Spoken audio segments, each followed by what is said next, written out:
California Governor Gavin Newsom is gaining some traction among Democrats, bringing a prospective 2028 presidential run into sharper focus. Now, Democratic operatives, donors, and lawmakers have reportedly become obsessed, that's a quote, with Newsom's constant trolling of President Trump. Democratic strategist Jamal Simmons told The Hill that people outside the political sphere, quote, ask me two questions. Do you think he can win? And do you think he can be the guy? No one has ever asked me a single policy question about him.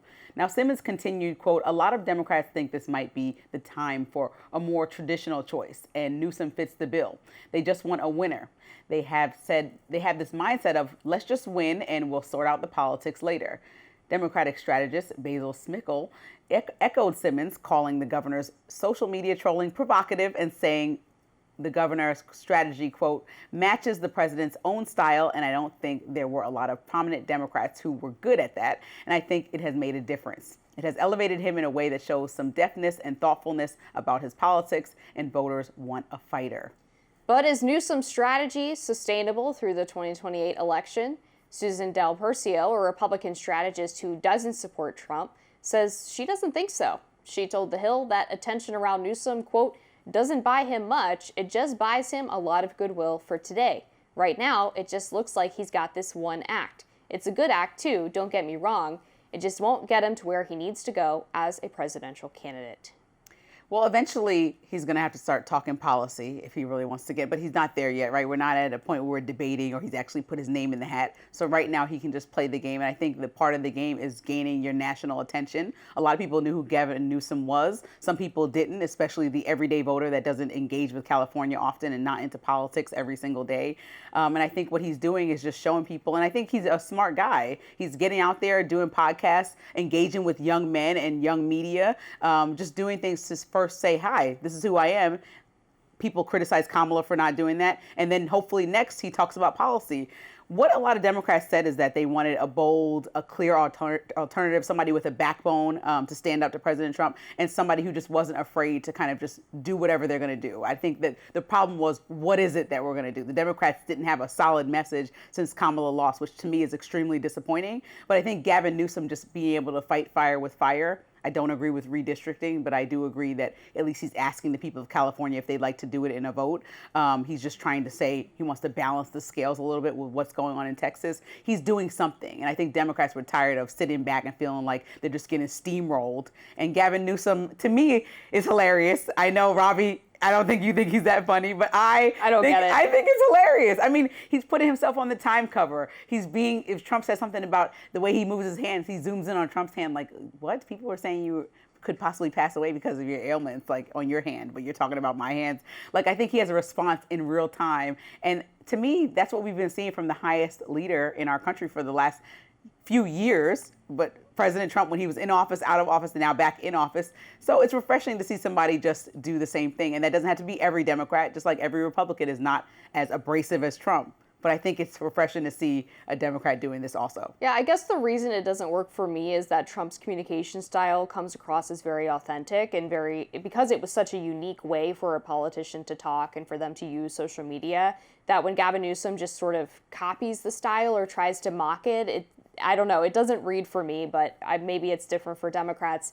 I do agree with you that the podcast circuit was a good idea, and it allowed him the opportunity to move away from some of the more unpopular progressive social positions that he's taken over the years and sort of workshop those talking points before he gets into a debate and maybe try to do a little bit of revisionist history. We saw him saying some different things about social issues on the first few episodes of his podcast. People are allowed to evolve. People are allowed to. But I mean, I think they should probably explain how they got to that point and why their positions changed so radically as an adult who's been in politics for a long time, which was one of Kamala Harris's problems.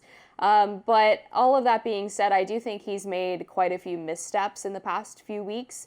One of those was attacking prayer in response to the Minneapolis shooting, stealing a line from Minneapolis Mayor Jacob Frey saying that, well, the kids were praying when they were shot, so why are you talking about prayer? I think it's hugely offensive and tone deaf for the millions of Christian Americans, right, who rely on prayer to get them through difficult times. Also, just completely ignorant. Like, who else was praying when he was killed? Oh yeah, Jesus Christ. I mean, get over yourself. Oh my gosh. He also was going after the former reality TV star Spencer Pratt for criticizing his response to the Palisades fires, calling him a C-list celebrity and accusing him of spreading misinformation. And he's someone who had his house burned down in the fires, him and his family members. And so I just think that he is perhaps picking the wrong targets to go after, like going after faithful Americans in the aftermath of a tragic shooting, and then someone who had their house burned down in a fire that was arguably caused by your policy decisions is not a good look. Well, I mean, so if he's mirroring Trump's policies, Trump also has plenty of times where it's not a good look at the people he's going after. Most recently, when he's calling it a Democratic host, when there's Epstein survivors and women telling about their experiences on the steps of the Capitol Hill, and in the same breath, he's saying this is a hoax. So I think there can be missteps, right? And we can call them out for Trump and for Newsom. So I will say that. But also, I think, the numbers are on Newsom's side. So Harry Enton, who's CNN pollster, he said that the X account for the press office of Newsom has gone up 450% in followers. That, to me, shows effectiveness. Social media is one of the most effective ways to communicate today. Google searches for Newsom are up 1,300% since June 1st, which is huge, and then 500% since August 1st. So those are the kind of things that you don't see without real traction or who's following you or what's going on, because social media is currency now. And so I think as he continues to polish and build what his brand is, what I'm looking for is serious policies coming out of how you lead, because how you lead a state should not be how you lead the country. Even if you are a Democrat or a Republican, I think you should consider that you're leading all constituents, and you should make sure that you're federalizing some of your policies, but also not federalizing the ones that don't make sense for the country as a whole. And so I think if he's going to really embrace an open mind, the Republicans and anybody who could potentially see somebody being their next president should be happy that he is opening his mind to what you're calling revisionist history, but perhaps just thinking of new ways to lead an entire country that has seen largely that bureaucracy and some of the historical ways that both parties have led don't work for them, which is why President Trump is even in office right now, I would argue. Yeah, and the question will be, one, do people want someone who ran a state that has seen a mass exodus of people going to places like Texas and Florida, making policy on behalf of the country? And if he is changing policy positions, do people believe that he's actually going to adhere to those when he gets into office, or is that merely for the benefit of the campaign trail? I wonder what you make of the Republican strategist point that we read in the intro, saying that it's still a long ways away from 2028. Do you think he can sustain some of this energy? Because I don't dispute that name ID is obviously hugely important for a presidential election, not least of which for fundraising, but a lot can change in 3 years, right? I mean, we could have completely different political figures coming up on either side of the Democrats or the Republicans. I just don't know if it's sustainable. This is certainly early on to be talking about the next presidential election, but I do think that President Trump is consistent in, his true social posts, the way that he communicates, his abrasive style. Like you said, that's the reason why a lot of people voted for him. So if people have been tickled by his response, they might come to look for his response, kind of how algorithms work. And you keep going to the same influencer for the same type of content, or the same podcast for the same, like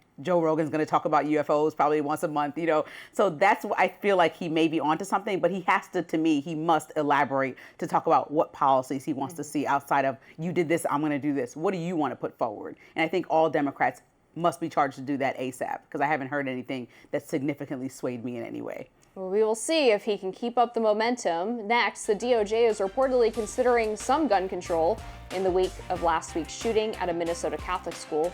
Why liberals are against it, coming up.